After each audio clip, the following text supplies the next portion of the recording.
नमस्कार। बड़ा मुद्दा लेकर आपके सामने हाजिर हूं मैं, पूजा सचदेवा। राजधानी दिल्ली में कोरोना के मामले बेकाबू होते जा रहे हैं। एक तरफ कोरोना का कहर और दूसरी तरफ प्रदूषण लगातार दिल्ली वासियों की चिंता को बढ़ा रहा है।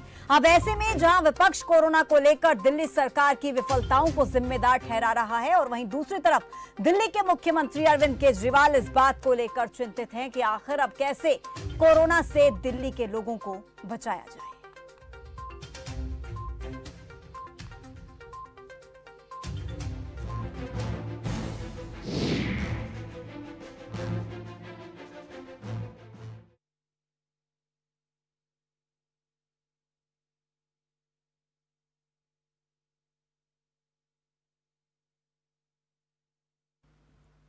एक तरफ पूरे देश में कोरोना से ठीक होने वाले मरीजों की रफ्तार लगातार बढ़ रही है। 12 राज्यों में रिकवरी रेट 95% से ज्यादा है।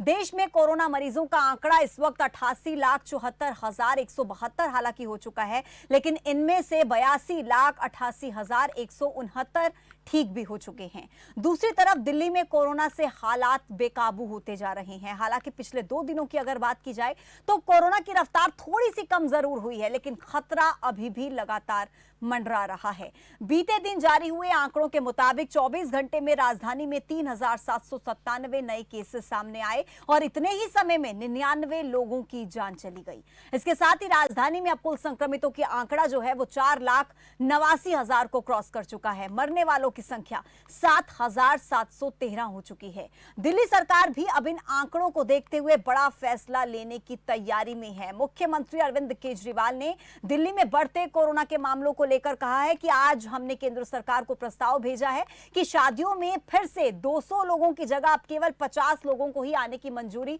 दी जाए। और अरविंद केजरीवाल ने यह भी कहा कि उन्होंने केंद्र सरकार को यह भी प्रस्ताव भेजा है कि लोकल लेवल पर लॉकडाउन लगाने की भी इजाजत दे दी जाए। ऐसे बाजारों को बंद करने की सिफारिश की गई है जो कि सुपर स्प्रेडर का काम कर रहे हैं। दिल्ली में कोरोना की स्थिति के मद्देनज़र कुछ अहम निर्णय लिए गए हैं। पहला तो ये कि कुछ दिन पहले, कुछ हफ्ते पहले दिल्ली में कोरोना की स्थिति में जब सुधार हुआ था तो दिल्ली सरकार ने केंद्र सरकार के निर्देशों को मद्देनज़र रखते हुए और जो केंद्र सरकार की गाइडलाइंस थी उसके मुताबिक दिल्ली में शादियों में 50 से बढ़ा के 200 तक की संख्या अलाउ की थी, कि 200 तक लोगों के शामिल होना अलाउ किया गया था।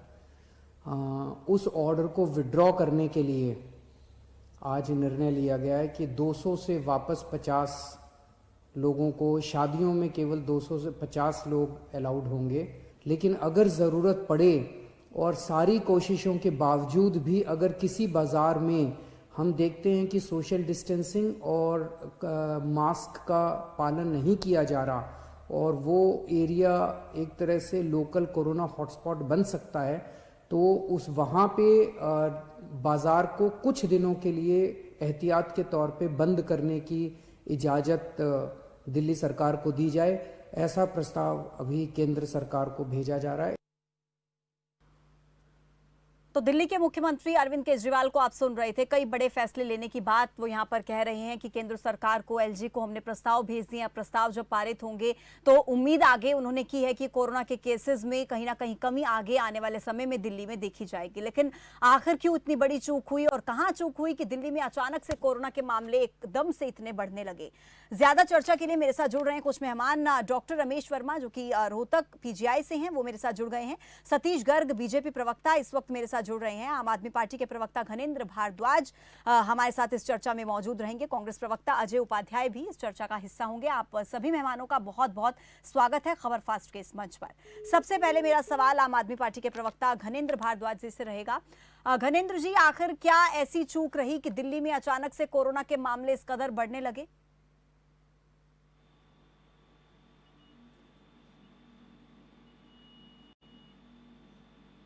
घनेंद्र जी, मुझे सुन पा रहे हैं आप? चलिए दोबारा से जुड़ने की कोशिश करती हूँ मैं घनेन्द्र जी से। लगता है कुछ तकनीकी समस्या है, लेकिन फिलहाल मैं सतीश गर्ग जी के पास जाऊंगी। सतीश जी, क्या कारण मानते हैं कि दिल्ली में अचानक से कोरोना केसेस में एकदम से उछाल देखने को मिला? लगातार हम ग्राफ भी दर्शकों को दिखाएंगे कि किस तरीके से बीते एक हफ्ते में कोरोना के मामलों में उछाल आया है। हालांकि 2 दिनों में मामले थोड़े से कम जरूर हुए हैं, लेकिन क्यों आखिर इतना बड़ा खतरा दिल्ली पर आ गया? क्या आप विफलता मानते हैं इसमें सरकार की?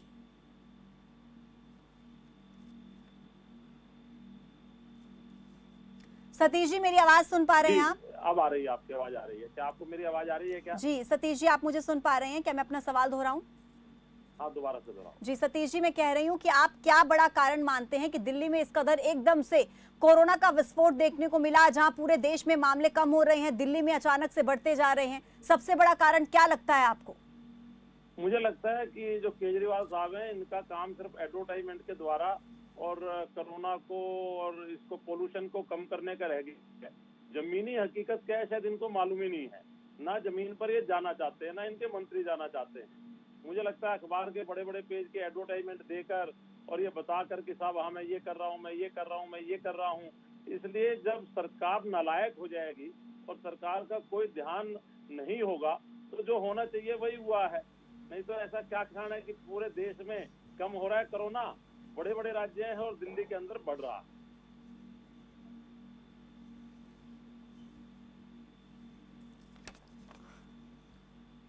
ठीक है सतीश जी, मुझे लगता है कुछ तकनीकी समस्या के कारण मैं आपकी आवाज पूरी नहीं सुन पाई हूं, लेकिन फिर से मैं आपका रुख करूंगी। घनेन्द्र जी, क्या आप मुझे सुन पा रहे हैं? अभी आप मेरे साथ जुड़े हुए हैं? घनेन्द्र जी, चलिए सबसे पहले इस तकनीकी समस्या को आप दुरुस्त कर लीजिए, फिर से एक बार आपके साथ जुड़ेंगे। डॉक्टर रवेश वर्मा, क्या आप मेरे साथ इस वक्त चर्चा में मौजूद हैं? सुन पा रहे हैं आप मुझे? आपकी बात सुन पा रहे। जी डॉक्टर रमेश, पीजीआई रोहतक से आप हैं और आपका इतना लंबा चौड़ा कार्यकाल रहा है, आपको इतनी ज्यादा समझ है तमाम, अगर कोरोना काल की बात की जाए तो आपने तमाम चीजों को बारीकी से देखा है। आपको क्या लगता है, एक तरफ दिल्ली में प्रदूषण जिस तरीके से बढ़ रहा है तो जाहिर सी बात है कि लोगों के लंग्स पर भी इसका बुरा असर पड़ रहा है, क्या ये भी एक बड़ा कारण है कि दिल्ली में एकदम से कोरोना के केसेस में बढ़ोतरी देखी जा रही है? देखो, हमारे हिसाब से सेकंड वेव है दिल्ली के अंदर भी और नॉर्थ इंडिया के अंदर भी।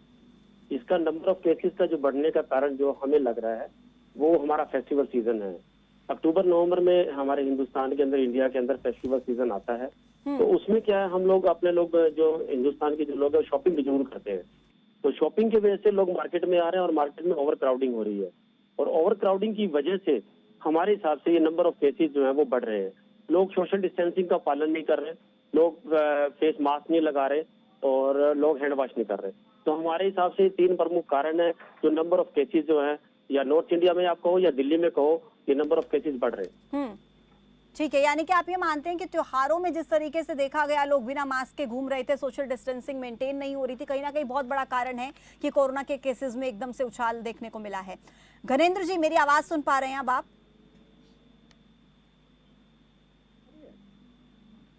घनेन्द्र जी, आप मुझे सुन पा रहे हैं? मुझे आपकी आवाज आ रही है, आपको मेरी आवाज आ रही है पूजा जी? जी घनेन्द्र जी, सुन पा रही हूँ मैं आपको। मेरा सवाल सीधे तौर पर आपसे है, क्योंकि सरकार में आप हैं और सवाल भी जाहिर सी बात है आपसे किए जाएंगे।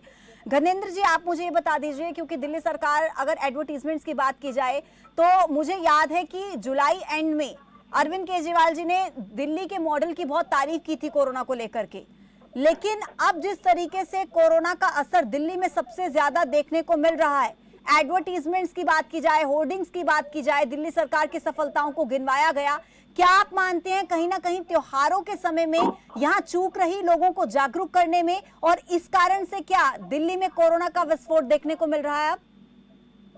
देखिए पूजा जी, पहले तो एक चीज हमें समझनी पड़ेगी, ये कोरोना जो है कोई वैसी बीमारी नहीं, एक वैश्विक बीमारी है। आज पूरे का पूरा विश्व इस कोरोना से लड़ रहा है और हम भी लड़ रहे हैं, भारत सरकार भी लड़ रही है और देश के सभी राज्य लड़ रहे हैं। अभी हमारे भाजपा के साथी कुछ कह रहे थे, मैं सिर्फ इतना बताना चाहता हूँ कि आज दिल्ली में 60,000 टेस्टिंग पर डे हो रही है। पूरे देश में अगर कहीं सबसे ज्यादा टेस्टिंग हो रही है तो दिल्ली में हो रही है, और जब आप टेस्टिंग करोगे तभी तो केस पता चलेंगे। अगर आपकी सरकारें हरियाणा में और यूपी में टेस्ट नहीं करेंगी तो केस नहीं आएंगे, सीधी सी बात है। हम टेस्टिंग ज्यादा करें इसलिए केस सामने आ रहे हैं। हम लोग साथ के साथ, हम दिल्ली सरकार की शुरू से एक स्ट्रेटेजी रही है कि हम साथ के साथ टेस्टिंग करके जो भी मरीज है, जो संक्रमित है, उसको आइसोलेट कर देते हैं ताकि उससे दूसरे लोगों को ना हो। उसके पूरे जो परिवार है उनकी टेस्टिंग करते हैं, उसमें से जो निकलता रहता है उसको आइसोलेट करते रहते हैं। इसका फार्मूला यही है, जब तक वैक्सीन नहीं आएगी तब तक हमें इसी तरीके से काम करना है। लेकिन आप टेस्टिंग की बात कर रहे हैं घनेंद्र जी, आदमी संक्रमित है, घनेंद्र जी आप टेस्टिंग की बात कर रहे हैं अगर, तो आप फिर जनसंख्या की बात भी कीजिए ना। दिल्ली की जनसंख्या तो देखिए, पॉपुलेशन तो देखिए दिल्ली की। उसमें केस पकड़ में आएंगे और जैसे जैसे केस पकड़ में आएंगे वैसे वैसे हम दूसरे लोगों को बचा सकते हैं। चलिए ठीक है। और रही बात, आज दिल्ली मॉडल की चर्चा हम नहीं कर रहे, आप नहीं कर रहे, आज दिल्ली मॉडल की चर्चा विदेशों में हो रही है। आज हमारी प्लाज्मा थेरेपी को अमेरिका ने भी माना है, अमेरिका में भी प्लाज्मा थेरेपी शुरू हो रही है। घनेंद्र जी अगर दिल्ली मॉडल की चर्चा पहले हो रही थी, तारीफ भी हो रही थी, तो अचानक से आखिर ऐसा क्या हुआ कि दिल्ली में कोरोना के मामलों में इजाफा इतना देखने को मिल गया? घनेंद्र जी सुन लीजिए, सवाल तो सुन लीजिए, सवाल सुन लीजिए। मुझे एक बात बताइए, आप दिल्ली मॉडल की बात यहाँ पर कर रहे हैं, आप कह रहे हैं कि दिल्ली में टेस्टिंग बहुत ज्यादा हो रही है। हालांकि इसका जवाब मैं लूंगी, बीजेपी के जो प्रवक्ता और कांग्रेस के प्रवक्ता मेरे साथ जुड़े हैं उनसे भी इस बारे में बात करूंगी। लेकिन आप मुझे बताइए, अगर आप यहाँ पर टेस्टिंग की बात करते हैं तो फिर जनसंख्या की बात भी कीजिए ना। दिल्ली की जनसंख्या और हरियाणा की जनसंख्या में क्या आपको फर्क नजर नहीं आता? मैं फिर पूजा जी यही कह रहा हूँ कि दिल्ली में हम सबसे ज्यादा टेस्टिंग कर रहे हैं। 60,000 टेस्ट पर डे हो रहे हैं। जब 60,000 टेस्ट पर डे होंगे तो लोग ज्यादा से ज्यादा पकड़ में आएंगे। हम कंटेनमेंट जोन में जाके रेंडम टेस्टिंग कर रहे हैं, रेंडम टेस्टिंग से लोग निकालें। देखिए कोविड को सीधी सी बात है, अगर आपको कोविड को बढ़ने से रोकना है तो आपको टेस्टिंग बढ़ानी पड़ेगी। हम दिल्ली में 60,000 टेस्ट, जब हम 1 लाख टेस्ट की बात कर रहे हैं, हम 1 लाख टेस्ट की तरफ जा रहे हैं ताकि जल्दी से जल्दी संक्रमित आदमी की पहचान। घनेंद्र जी लौटती हूँ आपके पास, लौटती हूँ। सतीश जी आपसे सवाल। हमारी पार्ट ऑफ स्ट्रेटेजी। घनेंद्र जी कह रहे हैं कि हम टेस्टिंग कर रहे हैं ज्यादा, इसलिए कोरोना के मामले ज्यादा सामने आ रहे हैं। जिन राज्यों में आपकी सरकार है वहां पर कोरोना टेस्टिंग नहीं की जा रही, इसलिए मामले ज्यादा सामने नहीं आ रहे। मेरी रिक्वेस्ट है सभी मेहमानों से, एक बार सवाल तो सुन लीजिए। जब तक सवाल नहीं सुनेंगे चर्चा कैसे होगी? सर सवाल तो सुनिए। सतीश जी, बड़ा आरोप लग रहा है कि टेस्टिंग नहीं हो रही जिन राज्यों में आपकी सरकार है। हरियाणा की अगर बात की जाए, देखिए अगर दिल्ली में कोरोना के मामले बढ़ रहे हैं तो हरियाणा को कहीं ना कहीं से दूर नहीं रखा जा सकता है ना। अगर आप दिल्ली एनसीआर की बात करो तो उसमें हरियाणा के कितने जिले हम सभी जानते हैं ये बात। तो अगर दिल्ली में कोरोना के मामले बढ़ रहे हैं, इसका असर सीधे तौर पर कहीं ना कहीं हरियाणा में भी देखने को मिलेगा। सतीश जी, टेस्टिंग कम की जा रही है आपकी तरफ से क्या? लोग कोरोना से इतनी मृत्यु पा रहे हैं क्या? अगर मान लिया टेस्टिंग कम होगी या ज्यादा होगी, अगर लोग जाएंगे हॉस्पिटल में उनको इलाज मिलेगा, इसका अर्थ है कि वहां पर इस तरह के केस नहीं है। इनको बिहार से उदाहरण लेना चाहिए। 57% पोलिंग हुई है वहां पर और पूरी तरह से सारा का सारा कार्यक्रम हुआ है, वहां पर भी केस कम है। पूरी तरह से लापरवाह है दिल्ली सरकार और वास्तव में इनसे दिल्ली नहीं संभाली। जिस टेस्टिंग की बात कर रहे हैं उसके लिए कहाँ गए फिर अमित शाह जी के पास। पहले भी जब इनसे दिल्ली नहीं संभली तो अमित शाह जी को उतर कर आना पड़ा। हॉस्पिटलों में 10-10, 12-12 लाख रुपए और लोग ले रहे थे। जाकर अमित शाह जी लगे, इनके बस की दिल्ली सरकार चलानी नहीं है। 60,000 करोड़ रुपए का जो बजट है दिल्ली सरकार का, उसको सिवाय अपनी व्यक्तिगत पब्लिसिटी के इनको कोई काम आता ही नहीं है और बहाने बनाते हैं तरह तरह के। मुझे लगता है केजरीवाल जी को पोल्यूशन के नाम पर या इस नाम पर जिस तरह का ये सारा का सारा ढकोसला इन्होंने रचा हुआ है, इनको रिजाइन कर देना चाहिए। ठीक है पूजा जी। घनेंद्र जी आ रही हूँ आपके पास, आ रही हूँ। अजय उपाध्याय भी जुड़े हुए हैं मेरे साथ। घनेंद्र जी, सभी को मौका दिया जाएगा। घनेंद्र जी, जब आप बात कर रहे थे, आप जवाब दे रहे थे तब सब सुन रहे थे। घनेंद्र जी, मरीजों की संख्या करोड़ों में पहुंच चुकी है। घनेंद्र जी लौट रही हूँ आपके पास। 70,000 से ज्यादा। अजय जी, दिल्ली सरकार जो ये बात कह रही है कि जो शादी समारोह में संख्या है वो 200 से कम करके 50 कर दी जाए, ठीक है, लोकल लेवल पर एक बार फिर से लॉकडाउन लगाने की इजाजत दे दी जाए। अजय जी, मेरा सवाल आपसे है, क्या मानते हैं कि इससे कोरोना के केसेस को कंट्रोल करने में दिल्ली सरकार कामयाब होगी? अजय जी, के अलावा बेड़ा गर्क करने के अलावा इन्होंने कुछ किया ही नहीं है। देखिए घनेंद्र जी, सतीश जी, मुझे आपकी आवाज कम करनी पड़ेगी। देखिए सभी को मौका दीजिए, पूरा समय है हमारे पास, 1 घंटे की डिबेट है, पूरा समय है, सभी को मौका दिया जाएगा, लेकिन सबकी बात पूरी होने दीजिएगा। दर्शक सुन रहे हैं, उनको कुछ समझ में तो आना चाहिए ना। इस डिस्कशन का कुछ ना कुछ निष्कर्ष तो निकलना चाहिए ना। अजय जी बताइए। पहला प्रश्न जो है 200 के बदले 50 शादियों की बात की जाए, जो संख्या की बात सरकार कर रही है, मुझे लगता है बहुत ही व्यवहारिक है। और जितना कम हो सके संख्या जागृति फैलाकर, जागरूकता देकर ये कहा जाए कि भाई जितना मिनिमम लोग आ सके तो ज्यादा अच्छा है, क्योंकि एक परिवार भी संक्रमित होगा तो उससे सारे लोगों को कहीं ना कहीं हानि होगी और अंततः समाज को ही हानि हो रही है। कोरोना का मामला जिस तरह से बढ़ रहा है। अब दूसरी बात, जिस तरह से हमारे सभी लोगों ने, धर्मेंद्र भारद्वाज जी भी हमारे भाई हैं, बड़े अच्छे मित्र भी हमारे हैं, लेकिन दुर्भाग्य की बात है कि इतने ज्ञानी व्यक्ति होकर भी इस तरह से चर्चा वो कर रहे हैं जैसे कि दिल्ली को जो है अलग से कोई प्रदेश, देश का एक अलग प्रदेश है। दिल्ली देश के अंदर ही है, ठीक है, प्रदेश अलग हो सकता है उसमें राजनीतिक दृष्टिकोण से। दिल्ली में यदि संक्रमण इतना बढ़ेगा तो देश में भी इसका इम्पैक्ट होगा। दूसरी बात, हमारे सतीश भाई ने भी अभी कही कि अमित शाह जी के आने से ये रुक गया है। भैया अमित शाह जी तो खुद ही संक्रमित हो गए थे, वो क्या रोक पाते और क्या रोक पाएंगे। देखिए, राजनीतिक इच्छा शक्ति की जरूरत है, और मैं ये भी नहीं कहूंगा कि दिल्ली सरकार ने उसको नहीं प्रयास किया है या केंद्र सरकार कुछ हद तक प्रयास भी की है, लेकिन लापरवाहियां भी बहुत हो रही हैं। जैसे राजनीतिक दृष्टिकोण से जिस तरह बड़े बड़े रैली और रैला हो रहे हैं, ये रैला के कारण कथनी और करनी में, नेतृत्व में भी कहीं ना कहीं विश्वसनीयता का संकट है। आम जनता आप ही से कहीं ना कहीं उदाहरण लेती है, जब बड़े बड़े नेता, प्रधानमंत्री जी खुद जाकर के रैली रैला कर रहे हैं और पूरे देश में ये टेलीकास्ट हो रहा है कि भैया भीड़ में, अब भाजपा के राष्ट्रीय कार्यालय के अंदर जिस तरह से जश्न में हारे हुए दूसरे नंबर की पार्टी बिहार में और जश्न मना रही थी, और देखा कहीं सोशल डिस्टेंसिंग का पालन नहीं है, तो सिर्फ बोलने से नहीं होगा। दिल्ली के लोग, कितने लोग उस दिन संक्रमित हुए होंगे और उससे कितना प्रेशर दिल्ली पर पड़ा होगा, संभवतः भाजपा के लोगों को इसका जवाब देना चाहिए। जहां तक आम आदमी पार्टी की बात है, निश्चित तौर पे दिल्ली की जो इंफ्रास्ट्रक्चर है उसके हिसाब से सरकार को और बेहतर करना चाहिए। सरकार बेहतर नहीं कर पा रही है। एक उदाहरण सिर्फ देकर मैं अपनी बात को रोकूंगा। जहां तक पर मिलियन देश की बात है, देश पर मिलियन पॉपुलेशन, यूएस के बाद दूसरे नंबर पर दिल्ली ऐसा शहर है। सिर्फ देशों की बात नहीं कर रहा हूं, अंतर्राष्ट्रीय पैमाने को आप यदि जोड़ेंगे तो केस के मामले में भी अमेरिका के बाद सबसे ज्यादा केस पर मिलियन पॉपुलेशन दिल्ली अंदर में है, उसके बाद ब्राजील और बाकी देशों में है। 459 लोगों की डेथ प्रति रोज यदि हो रही है, तो आप चाहे जितनी टेस्टिंग कर ले, जितनी ट्रेसिंग कर ले, ये दर्शाता है कि संख्या बहुत है। टेस्ट करने से कोरोना का केस आ रहा है, लेकिन डेथ हो रही है, तो इसका मतलब कोरोना मास लेवल पे फैला हुआ है। अभी तक ना तो केंद्र सरकार ना दिल्ली सरकार ने इसको लोगों के बीच लाने का प्रयास किया जागरूकता के स्तर पर। ये संक्रमण अब मास लेवल पे फैल गया है, कम्युनिटी कहीं ना कहीं ये संक्रमण है। ठीक है अजय जी, लौटूंगी आपके पास, के लिए सभी को होना है।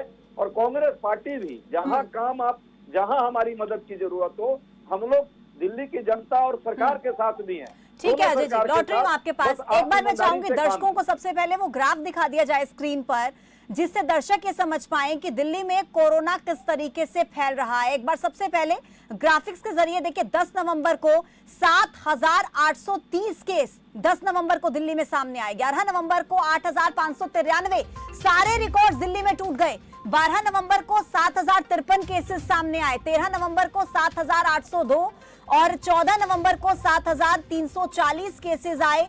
15 नवंबर को हालांकि ये ग्राफ थोड़ा सा कम जरूर हुआ, 3,235 केस मिले, लेकिन खतरा टला नहीं है। 16 नवंबर को, यानी कि बीते 24 घंटों की अगर मैं बात करूं, तो भी 3500 से ज्यादा मामले दिल्ली में सामने आए हैं। 3,797 मामले दिल्ली में कोरोना के मिले हैं 16 नवंबर को। डॉक्टर रमेश, जिस तरीके से दिल्ली सरकार अब प्लानिंग कर रही है, 200 की जगह शादी समारोह में 50 लोगों को इजाजत दी जाए जी, उसके बाद लोकल लेवल पर बात कर रही है लॉकडाउन लगाने की। लॉकडाउन इतना समय तो लगा, क्या कोरोना खत्म हो गया? और क्या दिल्ली सरकार का ये फैसला कोरोना पर लगाम लगा देगा क्या? डॉक्टर रमेश, क्या लगता है आपको? देखो, अगर हमने बचना है तो हमें खुद ही अवेयर होना पड़ेगा। हम ऐसी जगह पे ना जाएं जहाँ पे अपनी क्राउडिंग हो, गैदरिंग वहाँ पे अलाउड नहीं होनी चाहिए हमारे हिसाब से, कि जितनी क्राउडिंग होगी उतना ही इन्फेक्शन जल्दी फैलेगा। और हमारी इंडिविजुअल, हर हिंदुस्तान पर्सन की रिस्पॉन्सिबिलिटी है कि वो अपना फेस मास्क लगाए, सोशल डिस्टेंसिंग मेंटेन करे और हैंड वॉश करे। जब तक हम ये 3 चीज फॉलो नहीं करेंगे तो no doubt number of cases जो है, चाहे वो दिल्ली हो, चाहे वो हरियाणा हो, चाहे यूपी हो, चाहे वो पंजाब हो, नंबर ऑफ केसेस बढ़ेंगे। लेकिन नंबर ऑफ केसेस बढ़ने के बाद हमारा रिकवरी रेट इंडिया की अगर बात करें तो बहुत अच्छा है, 80 to 90% हमारा रिकवरी रेट है। तो मैं फिर लोगों से अपील करूंगा, अपने as a doctor, as a community physician, कि डरे नहीं, हाँ जरूर अवेयर जरूर हो।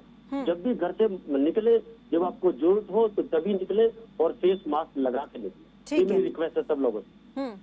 सतीश जी, यहाँ पर अभी बात चल रही थी तो अजय जी कह रहे थे कि सरकार जो खुद रैलियां कर रही है, बीजेपी को इस पर मंथन करना चाहिए। बिहार में भी रैलियां की, प्रधानमंत्री खुद उस रैली में मौजूद थे, हिस्सा थे। हरियाणा में बड़ौदा में उपचुनाव हुए, वहां पर रैलियां हुई हैं। यूपी की बात की जाए, वहां पर रैलियां हुई हैं। तो क्या कोरोना का डर बिल्कुल यहाँ पर खत्म हो चुका है? क्या बीजेपी के अंदर भी खत्म हो चुका है? और अगर राजनेता खुद इस तरीके से रैलियां करेंगे तो लोगों को क्या मैसेज जाएगा? देखिए, बिहार के अंदर चुनाव थे, लेकिन उसके बाद भी 57% वोटिंग और रैलियों के बाद भी वहां पर नंबर ऑफ केसेज बढ़ा नहीं। अपील होती है किसी आदमी की, प्रधानमंत्री जी की बात की एक अपील है, योगी जी की बात की अपील है, और एक केजरीवाल साहब की बात की अपील है। साहब केजरीवाल साहब कैसे पोल्यूशन खत्म करना है, 900 क्यों पहुंच गया है, करोड़ों करोड़ों रुपए दे दिए एडवर्टाइजमेंट के लिए, साहब ये करना है, ये करना है। ये केजरीवाल साहब से जनता का विश्वास खत्म हो चुका है, नहीं, और काम भी खत्म हो चुका है। एक मिनट सतीश जी, बीच में रोकना चाहूंगी। सतीश जी मुझे एक बात बताइए, क्या आप ये कह रहे हैं कि प्रधानमंत्री अगर कोई बात कहते हैं उसका तो असर होता है? जब रैलियां बिहार में हो रही थी, सतीश जी एक मिनट, जब बिहार में रैलियां हो रही थी, यूपी में रैलियां हो रही थी, सोशल डिस्टेंसिंग वहां पर नहीं थी। हमने खुद तस्वीरें देखी हैं, मास्क का प्रयोग भले ही लोग कर रहे थे। तो आप कह रहे हैं कि वहां पर फिर भी इतने ज्यादा केसेस नहीं है, तो क्या आप इंतजार कर रहे थे कि मामले बढ़े, उसके बाद फिर आप क्या कहते हैं? नहीं है बात, ये अगर वो कह रहे हैं तो उसका असर भी है, लोग हाथ भी धो रहे हैं।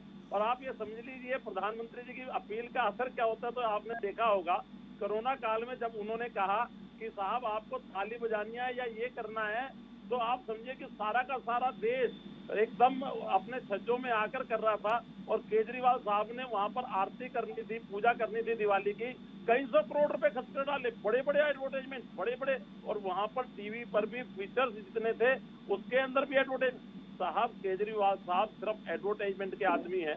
मैं आपको एक उदाहरण देता हूँ, मेरा बेटा भी अभी कोविड पॉजिटिव होकर हटा है, 10 दिन रहा उसको, दिवाली वाले दिन नेगेटिव रिपोर्ट आई है। जो साहब कह रहे हैं ना आइसोलेशन में और हम ऐसा कर रहे हैं, ऐसा कर रहे हैं, 10 दिन के अंदर एक दिन भी कोई फोन किसी सरकार का, किसी नुमाइंदे का, किसी एसडीएम ऑफिस से आया हो कि आप ऐसी दवाई ले लीजिए साहब आप हो गए? बिल्कुल नकारा सरकार है। दिल्ली सरकार कुछ करना नहीं चाहती है, और अभी कह रहे थे कि 40 की संख्या कर दो, 50 की संख्या कर दो। आप ये बताइए, क्या पिछले 3 महीने से दिल्ली के अंदर शादियां हो रही हैं? क्या कोई शादी नहीं हो रही है? क्योंकि अभी साया 25 नवंबर से शुरू होगा। उससे पहले 2 महीने पहले होटल वालों को बुला लिया केजरीवाल साहब ने, कहा कि आप चिंता ना करो, ये भारत सरकार तो नहीं खोलेगी और मैं आपको करने वाला हूँ अगले महीने, आप 200 की बुकिंग ले लीजिए। उन्होंने 200 की बुकिंग ले ली, लोगों ने कार्ड छपवा लिए, कार्यक्रम तय कर लिए। आज केजरीवाल साहब को दिवाली के बाद लगा सोते उठकर कि नहीं साहब ये तो गड़बड़ है साहब, चलिए करो 50 करो। क्यों साहब आप सपनों के अंदर सारी निर्णय करते हो क्या? आपको ध्यान नहीं आता क्या करना है क्या नहीं करना है? तो केजरीवाल साहब जो है कुछ समझते नहीं है। ठीक है सतीश जी, मेरा भी एक सवाल है आपसे, लेकिन फिर से आपके पास लौटूंगी। घनेंद्र जी कुछ कह रहे हैं। घनेंद्र जी, क्या सिर्फ एडवर्टाइजमेंट्स पर जोर है दिल्ली सरकार का, या फिर अपनी सफलताओं का बखान करने का शोर है? क्या जमीनी स्तर पर कोई काम नहीं कर रही दिल्ली सरकार, ये आरोप? पूजा जी, सतीश जी और इनकी पूरी पार्टी लगातार कोविड के नाम पे तुच्ची राजनीति कर रही है, घटिया राजनीति कर रही है। इन्हें हर चीज में राजनीति नजर आती है। जब कोविड होता है, कोविड ये नहीं देखता ये अमित शाह है, संबित पात्रा है या सतीश गर्ग है। कोविड किसी को भी हो सकता है, वो नहीं पूछता मेल है, फीमेल है, बीजेपी वाला है, कांग्रेस वाला है, आप पार्टी वाला है। इस बीमारी से हम सबको मिलकर लड़ना है, लेकिन ये लोग बीमारी से नहीं लड़ रहे, ये आम आदमी पार्टी से लड़ाई लड़ने में लगे हैं, अरविंद केजरीवाल से लड़ाई लड़ने में लगे हुए हैं। अरे जिंदा रहोगे जब तो राजनीति करोगे। इस टाइम ये कोविड से मिलकर लड़ाई लड़ने की बात है। और 7 सांसद आपके हैं, एमसीडी में आपकी सरकार है, आपकी भी जवाबदेही बनती है, आप लोगों की भी अकाउंटेबिलिटी बनती है। आपके 7 सांसद सिवाय ट्वीट करने के कोई काम नहीं कर रहे। अरे छोड़िए आप लोग झूठे हो, आप लोग झूठे हो, आपके डीएनए में झूठ है, आपके डीएनए में झूठ है, आपके डीएनए में बेईमानी है। आपने कोविड के नाम पे भी जो डॉक्टर्स हैं, जो आपकी एमसीडी उनकी कर्मचारियों को पैसा भी देने नहीं दोगे आप? कोविड के समय में डॉक्टर्स नर्स को अपनी तनख्वाह लेने के लिए हड़ताल करनी पड़ती है, भूख हड़ताल पे जाना पड़ता है। शर्म आनी चाहिए आप लोगों को। हर चीज में पैसा खाने की आदत पड़ चुकी है। घूसखोरी भ्रष्टाचारी आप लोगों के डीएनए में घुस चुकी है। आप लोगों के अंदर इंसानियत खत्म हो चुकी है। 13,000 करोड़ रुपए एमसीडी का क्यों रोक लिया आपने? एमसीडी की अरे बात कर रहे हैं। 13,000 करोड़ रुपए मोदी जी ने देना है, मोदी जी ने देना है। अभी बात करो डॉक्टर नर्स की सैलरी कब बताइए क्या कर रहे हैं केजरीवाल? डॉक्टर नर्स की सैलरी कब दोगे? चलिए ठीक है घनेंद्र जी, सतीश जी, ठीक है, लौट रही हूँ आप दोनों ही के पास। देखिए ये मामला जुड़ा है लोगों के स्वास्थ्य से, ये आप लोगों के स्वास्थ्य से जुड़ा है, लेकिन राजनीति चरम पर हो रही है इस मामले पर। लगातार यहाँ पर कहीं ना कहीं कमी देखी जा रही है तो राजनीतिक इच्छा शक्ति की, लेकिन हम बार बार आपसे कह रहे हैं कि ये मामला आपके खुद के स्वास्थ्य से जुड़ा है, आपके बच्चों के स्वास्थ्य से जुड़ा है, आपके परिवार के स्वास्थ्य से जुड़ा है। तो कोरोना के इस काल में आप कैसे खुद को बचा पाएंगे, इस पर भी डॉक्टर रमेश से भी हम चर्चा करेंगे और लगातार तमाम मेहमान हमारे साथ बने रहेंगे। एक छोटे से ब्रेक के लिए यहाँ पर रुक रहे हैं, आप बने रहिए हमारे साथ।